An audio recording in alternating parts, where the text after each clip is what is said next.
When I walked into my daughter Sarah's house, carrying the birthday cake I had spent all morning baking, my son-in-law Derek blocked the doorway and said with a cold smile, "Oh, Margaret, we didn't expect you. This party is family only."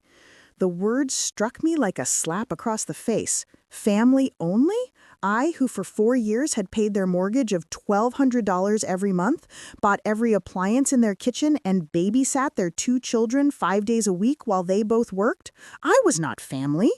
I stood there on the porch of the house I had helped them buy, holding the 3-layer chocolate cake as if it weighed 1,000 pounds, watching my daughter avoid my eyes while Derek stood in the doorway like a bouncer at an exclusive club. The expensive dress I had bought for my granddaughter Emma's 5th birthday party suddenly felt ridiculous on my body, along with the $500 I had tucked into a card in my purse. I had spent weeks planning this day. I had baked Emma's favorite cake from scratch, a recipe that took 6 hours to perfect. I had wrapped her present, a beautiful dollhouse I had saved for months to afford. I had told my friends at church about the party, proud to be such an involved grandmother. All of that shattered in a second with those 3 poisoned words, family only. Sarah finally came to the door and said in a rehearsed voice, "Mom, it's just that Derek's family is here and we wanted to keep it small, just his side." But I knew it was a lie. Through the windows, I could see at least 30 people inside. I could see Derek's mother, his brothers, his cousins, all celebrating my granddaughter's birthday.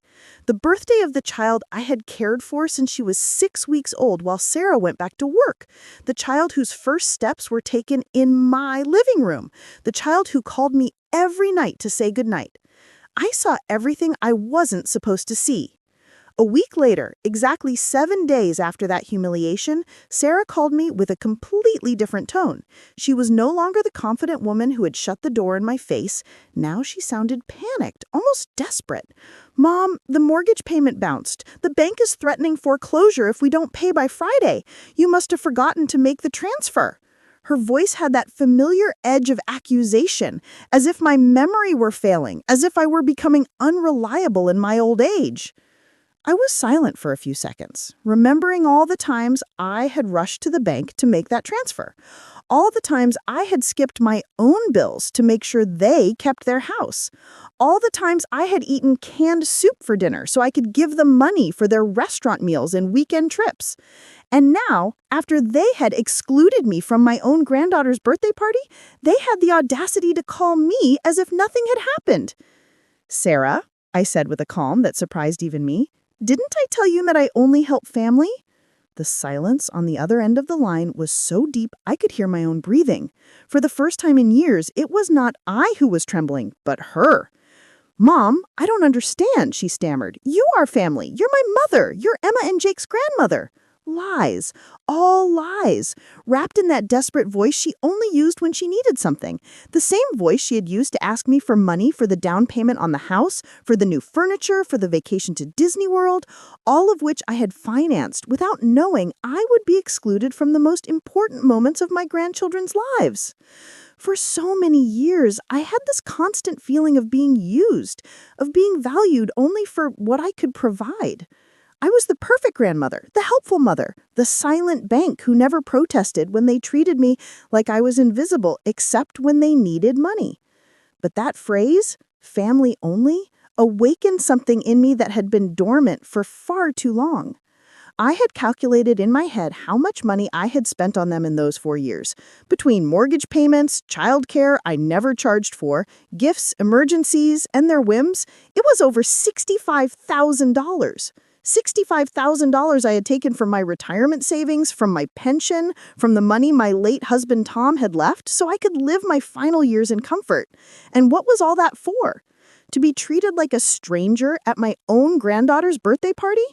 That night, after I hung up, I sat on my bed and cried. But they weren't tears of sadness. They were tears of rage, of accumulated frustration, of years of silently endured disrespect. I cried for all the times they made me feel that my love was worthless unless it came with a check. I cried for the foolish grandmother I had been, for the woman who had lost herself trying to be indispensable to those who considered her disposable. When I woke up the next morning, something inside me had changed. It was not just the pain of betrayal. It was something deeper, harder. I stood up and looked at myself in the bathroom mirror. The same tired eyes as always, the same gray hair I hadn't had time to color because I was always too busy helping Sarah, but there was something else in my gaze, a strength I didn't recognize, a resolve that had been buried under years of giving. I went to the kitchen and made tea, as I had every morning for 50 years, but this time, I didn't think about calling Sarah to ask if she needed me to watch the kids. I didn't check my phone, hoping for an apology for being excluded from the party. For the first time in a long time, I was my own priority. I sat at the table where I had so often counted money for their expenses, wrapped presents for grandchildren I barely got to see at special occasions, and cried silently when they canceled plans with me. Now this table would witness something completely different. I took out my financial records, my bank statements, and started calculating. I wanted to see in exact numbers the extent of my own foolishness. Monthly mortgage of $1,200 multiplied by 48 months was $57,600. Childcare that I never charged for at minimum wage for 8 hours a day, 5 days a week for 4 years would have been at least $83,000, but I counted it zero because family helps family. Birthday gifts, Christmas gifts, back-to-school supplies, at least $8,000. Emergency car repairs I paid for, $3,500. The new refrigerator when theirs broke down, $2,200. Furniture for the kids' rooms, $2,800. Countless groceries, clothes, and random expenses, another $5,000. $79,100. That was the minimum I had spent. And that didn't count the opportunity cost, the vacations I never took, the home repairs I postponed, the dreams I put on hold. All that money drained from my savings to keep two capable adults comfortable, adults who couldn't even pretend I mattered beyond my wallet. The phone rang, and I saw Sarah's name on the screen. Normally, my heart would have raced as I answered, hoping she would apologize and explain it had all been a misunderstanding. But this time, I let it ring once, twice, 3 times. Finally, it fell silent, and I continued drinking my tea as if nothing had happened. 10 minutes later, it rang again. This time, it was Derek. I let it ring too. Then a text came from Sarah. "Mom, please answer. We need to talk about the mortgage. This is serious." I deleted the message without replying. At 1 p.m. in the afternoon, I decided to go for a walk. I hadn't done that in years without a specific purpose, without an errand related to them. It was always rushing to their house to babysit, running to the bank for transfers, shopping for things they needed. Today, I walked just because I wanted to. I walked past the park where I had taken Emma and Jake countless times, pushing them on swings, buying them ice cream, taking photos that Sarah would post on social media, claiming to be Mother of the Year. When had my daughter become this woman who used me without gratitude? When did I start confusing love with money? When did I start believing I had to buy my way into my own family's life? At the bank where I had so often made automatic transfers, I stopped in front of the door. The branch manager, Mrs. Chen, saw me through the glass and waved. I had known her for years. She had processed every one of my transfers to Sarah and Derek. She had watched my retirement account drain month after month to fill theirs. I went inside and walked directly to her desk. "Mrs. Chen," I told her, "I need to cancel the automatic mortgage payment I have set up." She looked at me surprised. For 4 years, these transfers had been as reliable as clockwork. "Are you sure, Mrs. Patterson? Is everything all right?" Her concern was genuine, more genuine than any interest Sarah had shown in my well-being in recent years. What's all right is that I finally woke up. I want to cancel everything. I also want to make sure no one else has access to my accounts. While she was processing the cancellations, my phone didn't stop buzzing. Sarah, Derek, Sarah again, as if they had a sixth sense for when their money supply was in danger. I turned the phone off completely. "Mrs. Patterson," she said as she handed me the paperwork, "I hope you don't mind me saying this, but in all these years, I've watched you be incredibly generous with your family. I hope you're not being pressured to make these changes." Her words touched me deeply. This woman, who knew me only through banking transactions, showed more genuine care for my well-being than my own daughter. I'm not being pressured, Mrs. Chen, I replied. On the contrary, I've finally stopped pressuring myself. When I left the bank, I felt strangely weightless, as if I had left an enormous burden in that building. For the first time in years, my money was entirely mine. I had no obligations to people who saw me as a resource instead of a person. I went home and thought about all the things I hadn't done because of Sarah and Derek. The cruise to Alaska I had postponed indefinitely, the friends from my book club I rarely saw anymore because I was always available for babysitting, the painting classes I had wanted to take but couldn't afford after paying their bills. When I got home, there were 2 cars parked in my driveway, Sarah's SUV and Derek's truck. I could see them pacing inside my house through the windows. My stomach dropped. They had keys. I had given them keys because I trusted them, because I thought that's what families do. I opened my door to find a scene I will never forget. Sarah was sitting on my couch crying, mascara running down her face. Derek was on his phone, clearly arguing with someone, probably the bank, and on my kitchen table were stacks of bills, past due notices, all spread out as if this were their house and their problems were mine to solve. "What is happening here?" I asked in a voice louder than I intended. Both of them looked at me as if I were the intruder in my own home. Sarah was the first to speak, her voice raw from crying. "Mom, thank God we've been trying to reach you all day. We're about to lose the house. The bank says if we don't pay by tomorrow, they're starting foreclosure proceedings." Derek added, his voice sharp with anger. "Where have you been? Why aren't you answering your phone? And why did you cancel the mortgage payment?" "My mortgage payment?" The question came out calmly, almost amused. "I wasn't aware I had a mortgage. I thought you two had a mortgage." Sarah stood up, her hands clasped together like she was praying. "Mom, please, this isn't the time for games. We need that money. Emma and Jake could lose their home." "Emma and Jake," I repeated slowly. "The grandchildren I'm not allowed to see at birthday parties? Those children?" Sarah's face flushed red. "That was a misunderstanding. Derek's mother was being difficult about numbers, and we thought it would be easier to exclude me," I finished, "to make me feel like I'm not part of this family. Tell me, Sarah, when exactly did I become just a checkbook to you?" Derek stepped forward, his jaw tight. "Margaret, this isn't about feelings. This is about responsibility. You've been helping us for years. You can't just stop." "Can't I?" I moved to my kitchen table and started gathering their bills into a pile. "These are your bills, your mortgage, your car payments, your credit card debt. None of this has my name on it." "But you co-signed for the house," Derek shouted. "Actually, I didn't. I gave you money for the down payment, a gift. The mortgage is entirely in your names, which is why the bank is calling you, not me." Sarah's crying intensified. "Mom, how can you be so cruel? We're your family. We're drowning here." "Family?" I said, sitting down in my own chair. "Let me tell you about family, Sarah. Family doesn't use people. Family doesn't exclude their mother from a 5-year-old's birthday party. Family doesn't call only when they need money." "That's not fair," Sarah protested. "We call you all the time.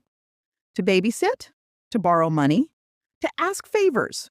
When was the last time you called just to ask how I was doing? When was the last time you invited me to dinner? When was the last time you treated me like I mattered as a person, not a resource?" The silence that followed was damning. They couldn't answer because we all knew the truth. Derek tried a different approach, his voice softening in that calculated way that meant he was about to manipulate. "Margaret, look, we know we've taken you for granted. We're sorry. But right now we need help. Once we get through this rough patch, things will be different." "Different how?" I asked. "You'll invite me to Jake's birthday too? Or will that one also be family only?" Sarah wiped her face, her expression changing from desperate to angry. "You know what, Mom? Maybe we did exclude you from the party. Maybe we did take advantage, but everything you have is going to be ours someday anyway. We're just asking you to help us now instead of making us wait until you're gone."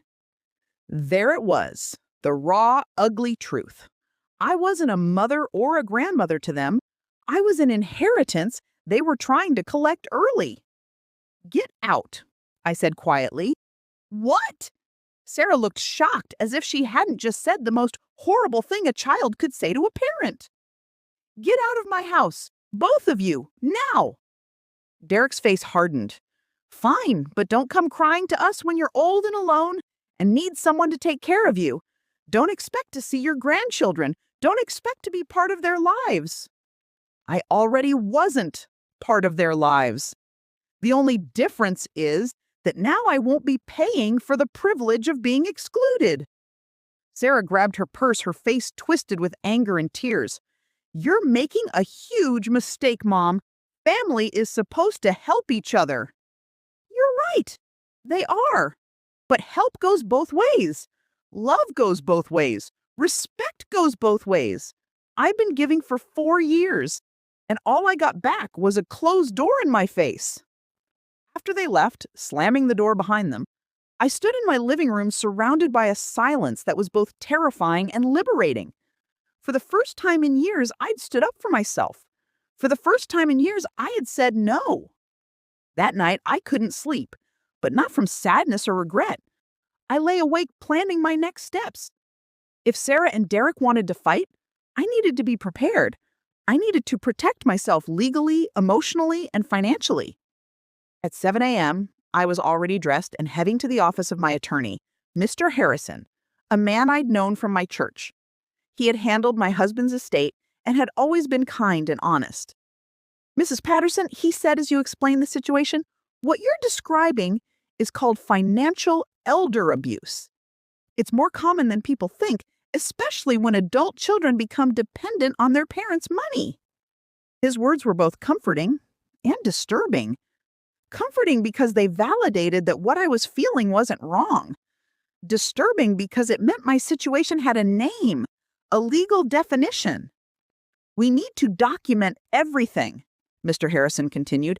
"Every payment you made, every time they asked for money, everything. We're also going to update your will to make sure your assets are protected." We spent 4 hours going through my records. Mr. Harrison's expression grew more serious with each page. "Mrs. Patterson, the amount you've given them could have funded a comfortable retirement, world travel, anything you wanted. Instead, you completely financed 2 adults who should be supporting themselves." When I left his office, I had a plan. First, change the locks on my house. Second, update my will to leave everything to charity with a small provision for my grandchildren's education only, nothing for Sarah and Derek. Third, write a letter to my grandchildren explaining why I made these choices, to be given to them when they turn 18. Fourth, start living the life I had postponed. My next stop was the locksmith. While they worked on my house, I received a call from an unknown number. Against my better judgment, I answered. "Mom, it's me." It was Sarah, calling from a different phone. "Please, just listen. We're desperate. Derek lost his job 2 weeks ago. That's why we're behind everything. We didn't want to worry you." "Sarah, Derek lost his job 2 weeks ago, but you excluded me from Emma's party 3 weeks ago. So that excuse doesn't work." "Okay, fine. We were wrong about the party. I'm sorry. I'm really, truly sorry. But Mom, we need help. Not for us, for Emma and Jake. They're innocent in all this." "You're right. They are innocent, which is why I've set up education trusts for both of them. When they turn 18, they'll each have $25,000 for college. But that money is locked away where you can't touch it." "Mom, that doesn't help us now. We need money now." "Sari, you're 30 years old. Derek is 40. You have 2 functional adults in that house. Get jobs, both of you. Cut your expenses. Downsize if you need to. Do what millions of other adults do every day. Take responsibility for yourselves. We can't afford this house without your help. Then sell it. Rent an apartment. Live within your means. Sarah's voice turned cold. If that's how you want to be, fine. But don't expect to ever see your grandchildren again. We'll make sure of that. The threat hit its target. The idea of losing Emma and Jake hurt more than anything else in this situation. But I had to stay strong. Sarah, if you use those children as weapons against me, it will only prove that I made the right decision. Children shouldn't be pawns. And if you're willing to hurt them to manipulate me, then maybe I'm not the only one who needs to reevaluate their choices. I hung up before she could respond. The locksmith finished and I tested my new keys. For the first time in years, I was the only person who could enter my home. The symbolism didn't go unnoticed on me. That afternoon, my neighbor, Mrs. Rodriguez, knocked on my door. She was in her 70s, a widow like me, and we'd exchanged pleasantries over the years but never really talked. Mrs. Rodriguez, I hope you don't mind me coming by. I heard raised voices yesterday and I wanted to make sure you were all right. Her genuine concern brought tears to my eyes. Here was a near stranger showing more care than my own daughter. Come in, Mrs. Rodriguez. I'll make us coffee, and I'll tell you a story. Over coffee, I explained everything. Mrs. Rodriguez listened, nodding, her eyes understanding. Margaret, I went through something similar with my son 10 years ago. I was his personal bank. When I finally cut him off, he didn't speak to me for 2 years. But you know what? It was the best thing I ever did. He finally grew up. He got serious about his career. He learned to manage money. And now we have a real relationship, not one based on transactions. Do you think Sarah will come around? Maybe, maybe not. But that's not the point anymore. The point is that you deserve to live your life free from being used. Whether she learns that lesson or not is up to her. Her words resonated deeply. This wasn't about punishing Sarah or teaching her a lesson. It was about reclaiming my own life. Over the next few weeks, I started to bloom in ways I hadn't in years. I joined the book club I'd abandoned. I signed up for watercolor classes. I even started planning that Alaska cruise I'd always dreamed about. 1 month after the confrontation, I received a letter in the mail. It was from a law firm I didn't recognize. My stomach sank as I opened it. It was a demand letter. Sarah and Derek were suing me for promissory estoppel, claiming that I had made verbal promises to continue supporting them financially, and they had made life decisions based on those promises. They were demanding $150,000 in damages. I immediately called Mr. Harrison. "Don't worry," he said, after I read him the letter. "This is a desperate move. They have no written contracts, no documentation. It's an intimidation tactic. We'll file a response, and this will likely be dismissed, but it tells you everything you need to know about their priorities." My own daughter was suing me. The finality of it was crushing, but also clarifying. There was no relationship to save here. There never really had been one, at least not in recent years. The next few months were difficult. The lawsuit dragged on. I received angry emails from Derek's parents blaming me for his son's problems. I saw photos on social media of Emma and Jake at various events, growing and changing without me there. But I also had my book club, my art classes, my new friends who valued me for who I was, not what I could give them financially. I had coffee dates and movie nights. I had conversations about books and politics and life that had nothing to do with money or babysitting or being used. 6 months after I cut off the funding, the lawsuit was dismissed, just as Mr. Harrison had predicted. The judge called it frivolous and ordered Sarah and Derek to pay my legal fees. I heard through mutual acquaintances that they had sold the house and moved into a rental, that Derek had found a new job, that Sarah was working part-time, that they were struggling but managing. Part of me felt guilty. Part of me wanted to swoop in and save them. But I had learned my lesson. Real love doesn't enable. Real love sometimes means letting people face the consequences of their choices. 1 year after the birthday party that changed everything, I was in my art class when my phone rang. It was an unknown number, but something made me answer. Grandma? It was Emma's voice, small and tentative. My heart nearly stopped. Emma? Sweetheart, is that you? Yes, Grandma. I'm calling for my friend's mom's phone. Mommy doesn't know. Are you okay, honey? Is something wrong? I miss you, Grandma. I don't understand why you don't come over anymore. Did I do something wrong? The tears came immediately. Oh, sweetheart, no. You didn't do anything wrong. Not a single thing. Then why did you stop coming to see us? Mommy says you don't love us anymore, but I don't believe her. The manipulation, even through a 5-year-old, was breathtaking. But Emma was innocent in all this. Emma, I love you very, very much, more than you can possibly know. The situation with your mommy and daddy is complicated, grown-up stuff, but it has nothing to do with you or Jake. You will always be my precious grandchildren. Can I see you sometime, maybe without telling Mommy? My heart broke at the secrecy she was already learning, but I also knew I had to be honest. Sweetheart, I can't ask you to hide things from your mom. That's not right. But I want you to know that I'm always here. When you're older, if you want to find me, I'll be here with open arms. I love you, Grandma. I love you too, Emma. So, so much. After she hung up, I sat in my car and cried. Not for myself, but for her and Jake, caught in the middle of adult problems they didn't create. That night, I wrote a letter, a long, detailed letter explaining everything to Emma and Jake. I explained the birthday party, the money, the lawsuit, all of it in age-appropriate terms. I told them how much I loved them and how none of this was their fault. I gave the letter to Mr. Harrison to hold until they turned 18, along with the trust documents showing the money I'd set aside for their education. One day, I told him, they'll understand, and whether they choose to have a relationship with me or not, at least they'll know the truth.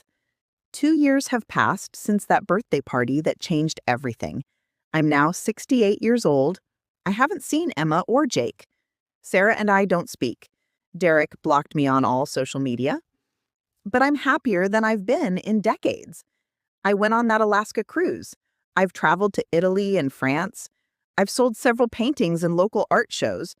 I've made friends who call me just to chat, who invite me to dinner, who value my company. I have learned that being alone is not the same as being lonely. I've learned that my worth is not measured by what I can give others financially. I've learned that real love cannot be bought, and if you have to pay for it, it was never real in the first place. Some people have called me selfish. They say I abandoned my family in their time of need. They say a mother should sacrifice everything for her children, no matter what. But I've learned something important. You cannot pour from an empty cup. And I had poured and poured and poured until there was nothing left of me. I had given everything, not just money, but my time, my energy, my self-respect, my boundaries. And it was never enough, because they didn't want a mother or a grandmother. They wanted an ATM. Do I miss Emma and Jake? Every single day. Do I regret my decision?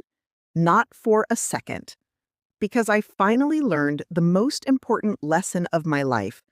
The most important person I need to love and protect is myself. My name is Margaret. I am 68 years old, and I finally learned that true family isn't about blood or obligation. It's about mutual respect, genuine love, and treating each other like human beings, not resources. If you liked my story, you can support me by making a donation so I can share more stories like this one. Thank you in advance. And you, what would you do in this person's place? I would love to hear your opinions, so please share it with me in the comments.